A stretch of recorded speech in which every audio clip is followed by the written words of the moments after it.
ये बताओ क्या है? ब्लू नहीं है, पानी है, पानी। आज ब्लू है, पानी पानी।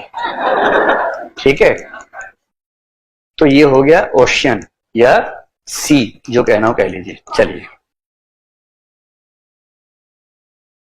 ये क्या है? पहाड़ है। ठीक है, किसने पूछा था? आपने ना। हाँ, ये क्या है? पहाड़ है। ठीक, अब ये समझ लो कि ये ह्यूमन ब्रेन है। जितना समुद्र के ऊपर है वो है कॉन्शियस, और इतना ही कॉन्शियस होता है। यही एग्जांपल ही दिया सिगमंड फ्रॉइड ने। कॉन्शियस माइंड उतना ही है जितना आइसबर्ग होता है समुद्र के बाहर, और more than 90% of the mountain is beneath the sea level. तो आपके माइंड का 90% के आसपास सबकॉन्शियस और अनकॉन्शियस है। इसमें से लगभग इतना हिस्सा मान लीजिए major part is subconscious and the lowest part is unconscious. The difference is कि अनकॉन्शियस में क्या है, दिखना बंद हो जाता है। You can not see what is there in the unconscious. अब इसको और सिंपल लैंग्वेज में कहना हो, अभी आपके दिमाग में चल रहा है कॉन्शियस है, what is in my mind and I am able to identify that is conscious. जैसे आपके कॉन्शियस माइंड में एक क्वेश्चन आया कि what is the difference between conscious, subconscious and unconscious. ठीक, अब कॉन्शियस माइंड में कुछ है जो which is not right to express, तो आप उसको सप्रेस करते हैं। ऐसा तो 50 बार होता होगा। You have a feeling for someone, you have a desire or something which you cannot express because of social pressures, because of moral pressures, because of some other reasons, whatever. So the desire which is coming into the conscious mind but which cannot be expressed, and if expressed it can be fatal or maybe problematic, you kind of suppress that desire. When you suppress your desire, it goes to the subconscious mind. तो subconscious mind में बहुत सारी powers भी हैं। Subconscious mind में बहुत हम कई चीजें ऐसी कर पाते हैं which we can not do in the conscious levels. When something is in the subconscious mind, it has the possibility of coming back. Simple example, आप क्लास में बैठे हैं, किसी का मन करे सुट्टा मारने का, बहुत जोर से कर रहा है, पर यहां नहीं मार सकते हैं। यहां करेंगे आसपास धुआं फैल जाएगा, स्मोक अलार्म जल जाएगा, बहुत कुछ हो जाएगा। तो आप मन को दबाते हैं, नहीं अभी नहीं, अभी नहीं, रुको रुको रुको रुको। 1 घंटे बाद, 1.5 घंटे बाद मन को समझाया तो ये इच्छा सबकॉन्शियस में चली गई। क्लास से बाहर निकलते खट से आपने शुरू किया तो सबकॉन्शियस की इच्छा शांत हो गई। और अगर नहीं करेंगे क्लास के बाद तो सबकॉन्शियस से वो इच्छा फिर कॉन्शियस में आ जाएगी। तूने कहा था 1.5 घंटे बाद, हो गया 1.5 घंटा, अब तो कर, अब तो कर, फेफड़ा परेशान है। तो वो डिजायर ऐसे वापस आ जाती है। So when you put A Dzire suppressively into the subconscious mind, it comes back into the conscious mind saying, now it is the time, why don't you do this? कुछ डिजायर्स ऐसी होती हैं, not only desires, कुछ experiences ऐसे होते हैं जिनको आप कभी एक्सप्रेस नहीं कर सकते। जैसे मान लो बेस्ट फ्रेंड के बॉयफ्रेंड को देख के अच्छा लगता है,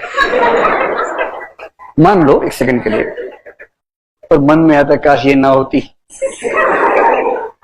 आ ही सकता किसी के मन में, but she is your best friend. अभी आप उससे नहीं कह सकते कि तू क्यों है, उसके बॉयफ्रेंड से भी नहीं कह सकते कि एक बार सोच सकते हो ऐसे, ये भी नहीं कह सकते क्योंकि वो उसको बता देगा, सब खत्म हो जाएगा। तो आपके मन में जब जब ये भाव आएगा आप उसको सप्रेस करते रहेंगे बार बार, और धक्का देंगे और धक्का देंगे, वो बीच में आएगा फिर धक्का देंगे मार मार के, हट करते करते करते करते वो दब के बेचारा यहां चला गया। अब वो अनकॉन्शियस में चला गया। अनकॉन्शियस से वापसी का रास्ता नहीं है। सिगमंड फ्रॉइड के हिसाब से यहां एक गेट है, यहां एक चौकीदार बैठा हुआ है, gate keeper. He has a list of the objects sent to the unconscious, और जब कोई अंदर से बाहर आता है वो लिस्ट से मैच करता है, चेहरा मैच हो जाए भगा देता वापस। तो अनकॉन्शियस से कोई भी चीज अगर आएगी कॉन्शियस में तो चेहरा बदल के आती है। And this is the dream interpretation of Sigmund Freud. All the dreams are symbolic expressions of the desires suppressed to the unconscious level. तो उसने एक लिस्ट बनाई है कि सपने में ये दिखता तो इसका ये मतलब है, ये दिखता तो इसका ये मतलब, ऐसे करके लिस्ट बना रखी।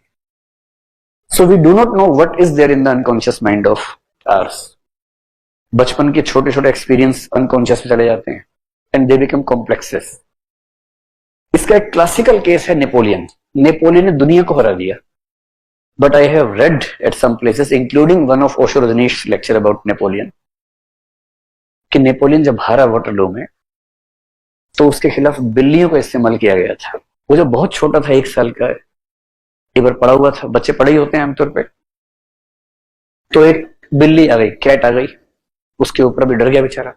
बिल्ली नोचती रही उसके मुंह को, वो खौफ के मारे चुप पड़ा रहा। बिल्ली ने खूब नोचा और चली गई, और उसके मन में बैठ गया कि बिल्ली जो है ना, सबसे खतरनाक चीज यही है। अब वो अनकॉन्शियस में चला गया। अगर किसी के अनकॉन्शियस में चला जाए, वो दुनिया जीत लेगा, बिल्ली जगह भाग जाएगा। And this was the psychology of Napoleon as quoted by Osho Rajneesh. I am not sure this happened और not, but Osho Rajneesh has claimed this.